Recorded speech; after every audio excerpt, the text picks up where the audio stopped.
Yun, good morning mga pards. Dahil napakainit ngayon, papaligo tayo sa ating mga breeder, lalo na sa ating mga show type. Gagamitin natin itong syempre triple X shampoo ni Battlecock na merong cypermethrin, and syempre ang pinaka special dito is meron tong citronella extract na pangtawid sa mga lamok. So syempre dahil doon mapiprevent natin yung fall pack. So tara, give muna tayo and paliguan natin yung ating mga breeder. Let's go. So ito na yung nigib natin tubig na paglalagyan natin ng shampoo. Syempre gagamit yung triple X shampoo ni Battlecock. Pakiinit saktong sakto. Paligo tayo dun sa ating mga show type. Kala ko nung last week or kanisang araw tutuloy-tuloy na yung pag-ulan kasi lakas dito ng ulan. Yung pala patikim lang kasi cloud seeding dyan sa Isarog. So pag nag cloud seeding dyan sa Isarog, automatic yun mga pards, ulan dito sa baba. Ay nasa paanan lang kami ng Isarog, literal na bundok, diba? Pero masaya.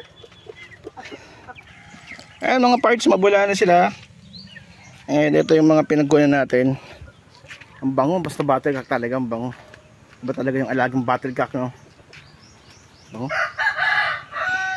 So ito mga pards, first honorable mention sa pagpapaligo ng ating Bamboline hen.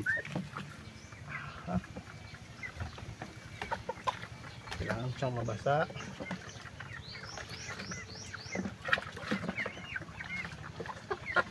Linis. Ang paa, ang pakpak, ilagay ng pakpak. Yan sa pinakakailangan yung kasi dyan yung naglalagay yung kuto nila sa may ulo. Kailangan nyo silang ilubog.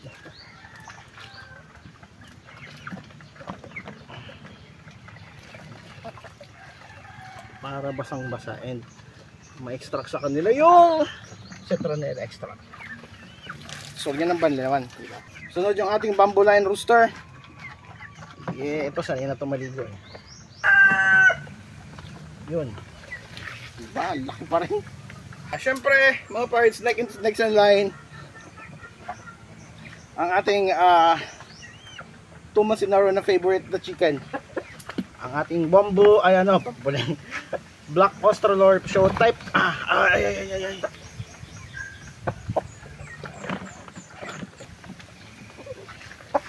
Okay. And lastly mga parts, yung ating Black Australorp hen. Diba? Oh, ganda ng kulay oh. Lalong gaganda itong mga parts dahil napaliguan natin. And bukas mapainumin natin sila ng fish oil.